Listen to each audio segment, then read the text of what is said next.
Baik, terima kasih. Assalamualaikum warahmatullahi wabarakatuh. Selamat siang dan salam sejahtera untuk kita semua. Mungkin dalam wawancara saya yang terdahulu sudah saya jabarkan juga tentang bagaimana ya, seorang pelaku narkoba, pengedar narkoba, dan penghancur generasi muda. Nah, sekarang kita menunggu kepada masalah Ahmad Joni yang sudah dipindahkan ya, dari lapas menuju ke Nusa Kambangan. Tentu perpindahan ini kan tidak serta-merta. Pasti ada alasan-alasannya sehingga yang bersangkutan dipindahkan ke Nusa Kambangan. Berarti menurut hemat daripada MIPAS ya, itu berarti perlu pengawasan ketat. Kalau nggak salah tuh di borgol kakinya juga di ini ya. Nah, itu sudah menurut hemat saya sudah pelaku berat sebenarnya. Nah, apa kacamata pandang hukum daripada pihak petugas melakukan itu? Tentunya mereka sudah menakar ya. Kalaupun seorang Ahmad Joni mengatakan bahwa saya dijebak dan lain sebagainya, silakan saja. Nanti kau buktikan, kau jawab, kemudian pertanggungjawabkan juga. Tapi sesuai dengan data dan fakta yang ada, aliran daripada dana, aliran dari peredaran narkoba itu terindikasi bahwa Ahmad Joni ikut di dalamnya. Silakan, namanya seorang kan untuk membela diri ya sah-sah saja, itu kan manusiawi. Tinggal pembelaan diri itu harus dibuktikan. Feeling saya kalau saya mengatakan ini pasti ada ya kaitan benang merahnya, karena sangat kaget juga saya sampai diborgol sampai seperti itu, dikawal kalau nggak salah dengan 5 terpidana yang lain nggak salah tuh. Berarti kan di sana tuh sudah perjalanan peredaran itu sudah perlu untuk diteliti. Bukan hanya para pelaku yang ada di sana, tapi para petugas yang ada di sana. Jangan hanya menyalahkan para pelaku tindak pidananya. Tapi kenapa itu bisa bocor atau bisa masuk ke dalam tanpa pengetahuan daripada petugas? Apakah tidak ada penggeledahan atau pemeriksaan terhadap orang-orang yang ada di dalam? Khususnya kepada para pelaku-pelaku narkoba. Itu menurut hemat saya seperti itu ya. Oke. Pak Jendra, ini kan Nusa Kambangan itu kan sudah dikenal sebagai rutan terberat bagi narapidana di Indonesia ini. Melihat Ahmad Joni yang akhirnya masuk ke sana, seperti yang Pak Jenderal bilang tadi juga tuh, pasti ada benang merah sebelumnya yang ada di Cipinang sendiri. Apakah ini menyangkut dengan isu yang saat ini juga nggak sih Pak Jenderal?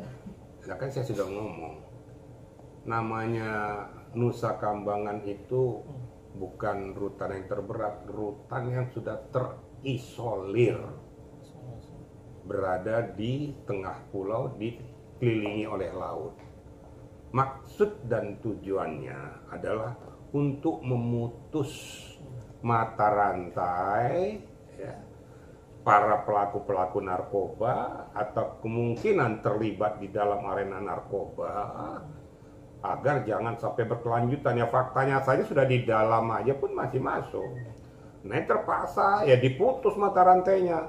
Apa bisa masuk lagi ke Nusa Kambangan yang dikatakan di sana pengawasan super ketat? Bagi saya ya sebenarnya siapapun pelaku narkoba atau siapapun pengedar narkoba itu berkali-kali saya katakan, bukan saya tidak manusiawi, tapi para pengedar itu yang lebih tidak manusiawi, menghancurkan generasi muda. Jadi kalau siapa yang mau bela-bela ke orang-orang kayak gini, saya juga perlu dipertanyakan gitu loh. Jadi jangan gara-gara nanti tergiur dengan bayarannya terus membela pelaku narkoba, pengedar narkoba. Yang dibela kalau dia memang tidak melakukan atau berbuat seperti apa yang disangkakan atau dituduhkan. Tapi jangan tutup-tutupi peristiwa itu. Ya, saya mengingatkan pengacara ini, lawyers. Ya. Jangan ikut-ikutan pengacara menutup-nutupi peristiwa itu apabila memang terjadi. Kita memang menggunakan jasa hukum, tapi jangan menghalalkan segala cara. Mana lebih mudarat pada saat kita membela pelaku itu mengatakan dia tidak melakukan. Tapi kalau memang dia tidak melakukan, katakan tidak melakukan, tapi munculkan bukti-bukti, data-data dan faktanya. Itu yang perlu. Tapi kalau memang fakta dan nyata memang ada alirannya dan kelihatan apakah dari IT dicek, peredarannya, jalurnya ternyata memang ada tersirkulasi kepada yang bersangkutan, jangan katakan tidak. Kalau seandainya kita membela mengatakan tidak padahal iya, berarti kau pengkhianat negara juga. Saya ngomong pahit-pahit aja gitu loh. Berarti yang melakukan itu pengkhianat negara.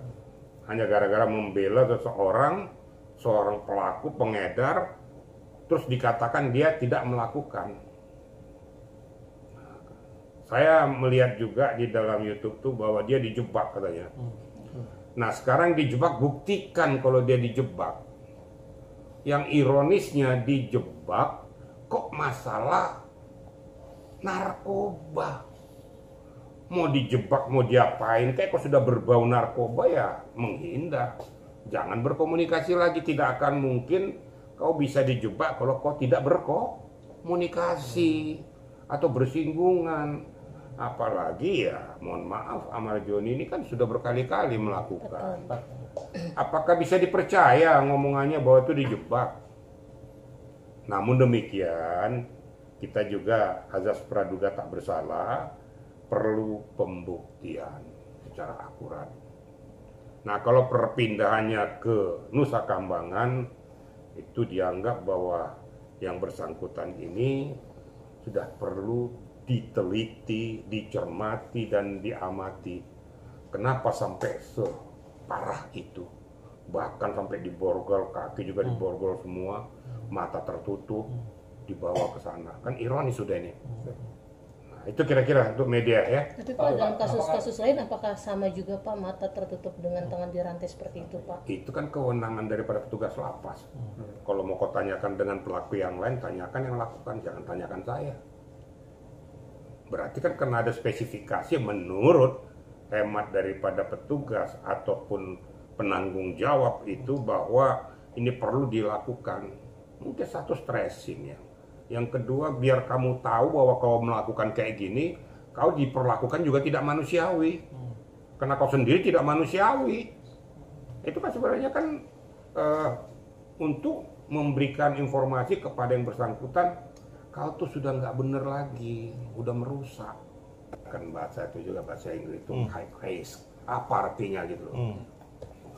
Jadi artinya tuh, saya biar media juga dengar-dengar high risk tapi nggak ngerti isinya apa gitu. Beresiko. Itu adalah ya peristiwa pidana yang beresiko tinggi. Ya, peristiwa pidana yang berdampak kepada orang lain dan bisa berakibat ini menularkan kepada para manusia-manusia lainnya. Itu yang saya katakan tadi, kena high rise itulah diputus mata rantainya. Jadi nggak ada urusan. Sebenarnya bukan hanya para itu saja high rise itu, para pelaku koruptor juga harus di high rise juga. Pokoknya yang kira-kira yang berdampak, bernuansa akan berdampak kepada masyarakat luas. Itu ya media ya.